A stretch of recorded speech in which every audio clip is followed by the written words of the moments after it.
Assalamualaikum warahmatullahi wabarakatuh. Selamat pagi teman-teman serta Ibu Riajeng Kristiana. Pada kesempatan kali ini, kelompok kami akan mempresentasikan tentang peran MIPA pada abad ke-20 di bidang pencarian sumber daya alam, yaitu teknologi.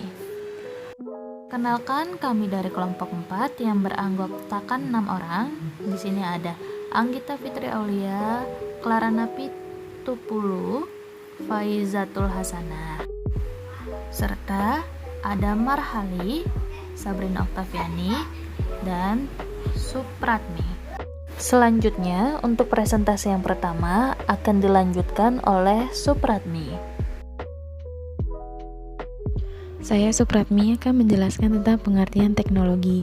Secara arti luas, teknologi merupakan semua proses yang berkenaan dengan proses teknik rekayasa. Secara arti sempit, teknologi merupakan suatu peristiwa industri. Lalu, secara keseluruhan, teknologi adalah suatu cara bagaimana manusia berbuat atau melakukan sesuatu untuk memenuhi kebutuhan dengan mudah dan efisien. Tinjauan perkembangan MIPA pada abad ke-20. Adanya ilmu pengetahuan akan mendorong adanya teknologi. Lalu, dengan adanya teknologi, maka akan mendorong penelitian. Maka dari penelitian tersebut akan menghasilkan ilmu pengetahuan yang baru. Lalu, ilmu pengetahuan baru mendorong teknologi baru, dan perkembangan ilmu pengetahuan akan mendorong kemajuan teknologi, sehingga teknologi yang berkembang pun akhirnya dapat digunakan untuk memenuhi kebutuhan hidup manusia pada sehari-hari. Oke, selanjutnya ialah peranan MIPA abad ke-20. Perkembangan kelistrikan atau elektronika abad ke-20, yaitu yang pertama ialah Guglielmo Marconi, yaitu pada tahun 1874 sampai 1937 menemukan radio telegrafi. Kemudian yang kedua ialah Thomas Alva Edison pada tahun 1874 sampai 1931 menemukan lampu listrik dan gambar hidup. Selanjutnya, yang nomor 3 ialah Watson dan Watt. Pada tahun 1935 menemukan layar radar merupakan ide mentransmisikan gambar yang telah atau pernah digagas oleh Alexander Bain pada tahun 1842. Selanjutnya, C.R. Carey pada tahun 1875 menemukan prinsip transmisi suatu objek yang masih digunakan sampai sekarang, yaitu bahwa gambar itu dipecah menjadi titik-titik sinyal listrik. Masing-masing sinyal listrik itu dipancarkan lalu ditangkap dan dibentuk kembali menjadi gambar semula. Selanjutnya yaitu Paul Nipkow pada tahun 1884 menciptakan cara mentransmisikan gambar melalui piringan yang berlubang-lubang melingkar mendekati pusatnya. Piringan itu berputar, kemudian gambar ditangkap dan ditransmisikan oleh fotosel. Dan yang terakhir ialah Vladimir K. Zworykin pada tahun 1923 menciptakan suatu tabung TV iconoscope, yaitu tabung sekaligus layar TV yang terdapat dalam setiap pesawat TV sekarang ini. Oke, selanjutnya pada metode penelitian yang sistematis dengan Galileo dikenal sebagai pencetus metode saintifik dalam penelitian.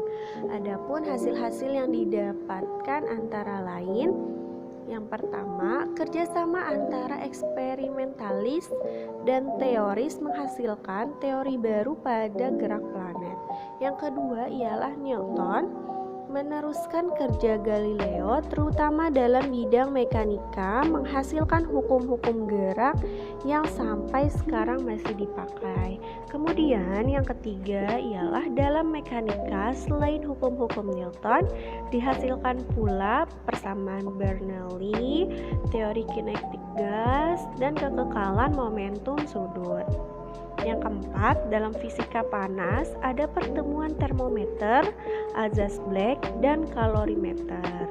Nah, yang kelima ialah dalam gelombang cahaya ada penemuan aberasi dan pengukuran kelajuan cahaya. Dan yang terakhir ialah dalam kelistrikan ada klasifikasi konduktor dan non-konduktor, penemuan elektroskop, pengembangan teori arus listrik yang serupa dengan teori pelajaran panas dan hukum Newton. Pada akhir abad ke-19, fisika klasik mengembangkan konsep dengan lebih mendasar lagi yang sekarang disebut dengan fisika modern. Dalam konsep fisika ini melahirkan teori-teori baru yang lebih umum dan berkaitan dengan kecepatan yang sangat tinggi, yaitu teori relativitas yang dipelopori oleh Albert Einstein menghasilkan beberapa hal, di antaranya adalah kesetaraan massa dan energi, di mana E atau energi sama dengan mc kuadrat yang dipakai sebagai salah satu prinsip dasar dalam transformasi partikel. Peran fisika abad 20. Teori kuantum yang diawali oleh karya Planck dan Bohr dan kemudian dikembangkan oleh Schrödinger, Pauli, Heisenberg, dan lain-lain, melahirkan teori-teori tentang atom, inti, partikel subatomik, molekul, zat padat yang sangat besar perannya dalam pengembangan ilmu dan teknologi. Tokoh-tokoh fisikawan abad 20 yang pertama ada Reich and Wilbur tahun 1903 yang menemukan pesawat terbang yang dapat mengangkut manusia dan dikemudikan manusia. Selanjutnya ada Franz Reines tahun 1956 menemukan inti partikel terkecil yaitu neutron kecil yang disebut neutrino. Selanjutnya akan dijelaskan dengan ada Anggita. Baron Karl Drais von Sauerbrunn atau Karl Drais tahun 1898 tercatat sebagai penemu sepeda yang pertama. Drais berhasil melakukan terobosan penting yang ternyata merupakan peletak dasar perkembangan sepeda selanjutnya. Yang keempat ada Arno Penzias and Robert Wilson tahun 1965 menemukan sisa-sisa gelombang mikro peninggalan dentuman besar yang sekarang telah mendingin. Perkembangan dan peran kimia abad 20 diawali oleh yang pertama Anthony Lavoisier pada tahun 1783 menemukan hukum kekekalan massanya. Yang kedua ada Dmitri Mendeleev pada tahun 1896 yang menemukan sistem periodik unsur. Yang ketiga Pierre Curie dan Marie Curie pada tahun 1906 sampai 1934 menemukan gejala radioaktivitas uranium dan ditemukan unsur-unsur baru yaitu polonium dan radium. Ada Rutherford pada tahun 1871 sampai 1937 melanjutkan penelitian terhadap gejala radioaktivitas dan menemukan bahwa unsur-unsur radioaktif. Rutherford, Moseley, dan Bohr menemukan bahwa inti atom bermuatan positif dan dikelilingi oleh kulit atom yang terdiri dari elektron-elektron. Unsur-unsur radioaktif tersebut dapat digunakan untuk pembangkit listrik tenaga nuklir, bom atom, rekayasa genetika, terapi kanker, dan sebagainya. Ada lagi dari Frederick Golan Hopkins pada tahun 1861 sampai 1947 menemukan vitamin.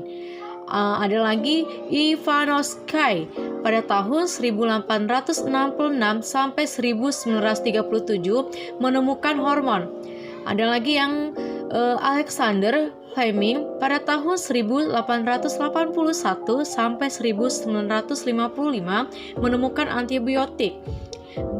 Gregor Mendel pada tahun 1822 sampai 1844 menemukan rekayasa genetika dan teori hereditas. Baiklah, selanjutnya kita akan masuk ke bagian kesimpulan. Yang pertama, ilmu pengetahuan baru mendorong teknologi baru. Perkembangan ilmu pengetahuan akan mendorong kemajuan teknologi. Teknologi yang berkembang pun akhirnya dapat digunakan untuk memenuhi kebutuhan hidup manusia. Yang kedua, penemuan fisika abad 20 memunculkan teori baru dan melahirkan fisika modern yang dikenal dengan teori relativitas. Yang ketiga, penemuan kimia abad 20 memunculkan unsur-unsur baru yang bersifat radioaktif yang dapat dimanfaatkan dalam bidang kedokteran, pertanian, dan sebagainya. Yang keempat atau yang terakhir, penemuan biologi abad 20 berkaitan erat dengan kedokteran, yakni virus, vitamin, hormon, antibiotik, dan rekayasa genetika. Baiklah, sekian presentasi dari kami kelompok 4. Kami ucapkan terima kasih atas perhatiannya dan mohon maaf untuk segala kekurangannya. Semoga kita semua dalam kesehatan dan kebahagiaan. Sekian, terima kasih. Wassalamualaikum warahmatullahi wabarakatuh.